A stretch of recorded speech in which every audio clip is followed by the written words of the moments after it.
Namaste everyone. My name is Rubina and I'm here today to share a little bit on something that's very personal. So in a conversation today, I was asked, what does yoga look like for me, for where I am in? And it was interesting because I'd not considered that question before. What does yoga look like for me? Now, as an activist or as someone who's speaking to people on yoga all around the world, and especially when it comes to social justice or the politicization of yoga, we tend to talk about a number of things, right? And it's usually about the first thing that says, no, yoga is not asana. So it's definitely not asana. And it's not only asana, it's a part of it. Or asana is a part of yoga. And there are so many other parts. So in this question, what does yoga look like to me? The interesting thing is that I would say that yoga is a way of life, right? And we hear that a lot.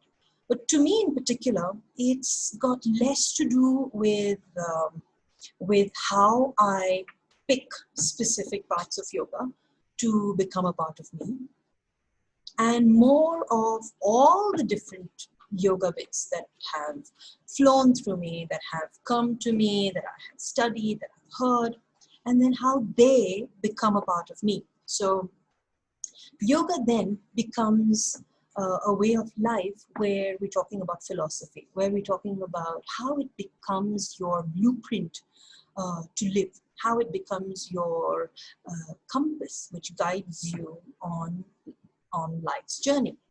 And what this journey looks like depends on how you invite yoga in your life. Now, we're usually right in the midst of experiencing so many different things. In our relationships, at work, even when we teach our classes, or if we're taking classes, that is, if you're going as a student. But then what happens is that in all these experiences, we end up choosing. We end up at every moment, we are given a choice to behave a particular way or to think a particular way. And then what is it that we want to do here? So how does this yoga look like to me?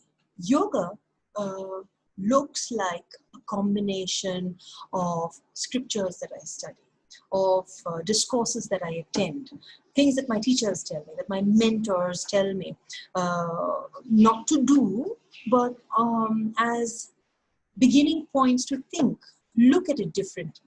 It's always a matter of perspective. When it comes to yoga, there is no one solid path. It's always and always perspective. Or the way I see a particular thing is not just the way I am taught by by myself, or the path of yoga, the type of yoga that I follow, but also because of the filters that that the teaching comes through. Like, many of us learn things from other people. Now, where those different people come from and what their experiences are very subjective.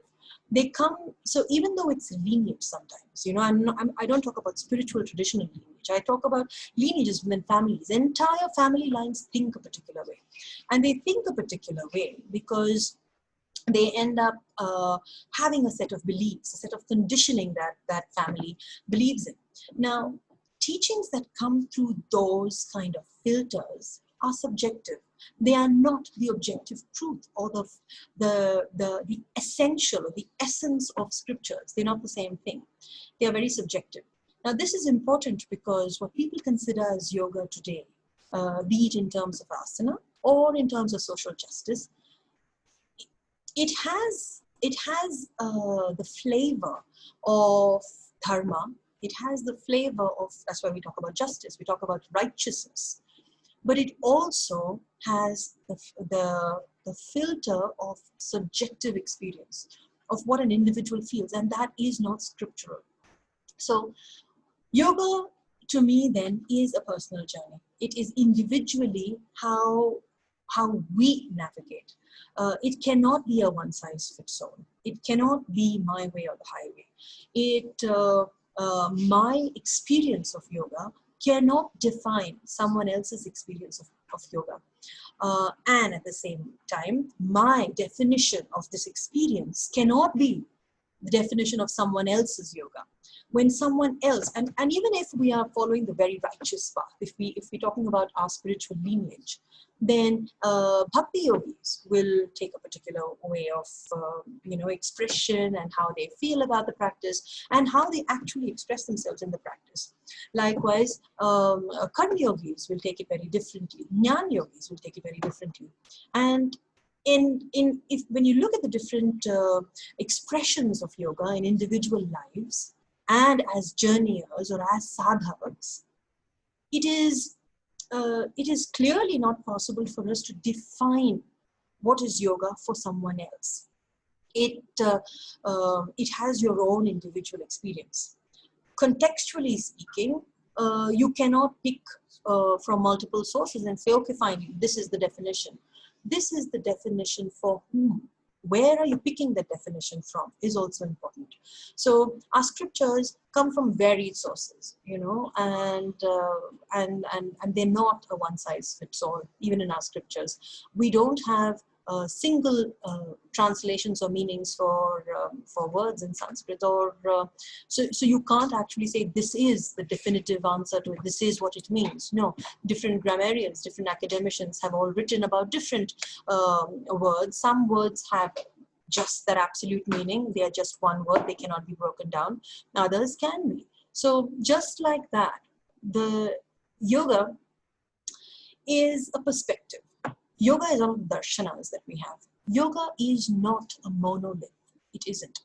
When we talk about a perspective, it is the filtered essence, but it is one of six. When we talk about the Shad darshanas, it's one of six finally filtered and essential forms of the perspective.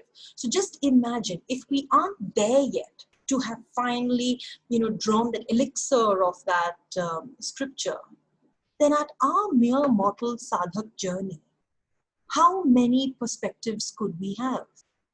We are not there yet. If we were, we wouldn't be stuck with all the problems and discourses and discussions and all the debates that we have. We wouldn't have them.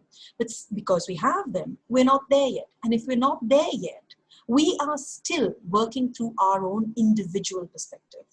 So my request to all of you right now is that while we're all out here to understand what someone's yoga looks like, the understanding is good. Dialogue is important. It's important for us to pay attention and understand where is this individual coming from and why do they feel the way they do.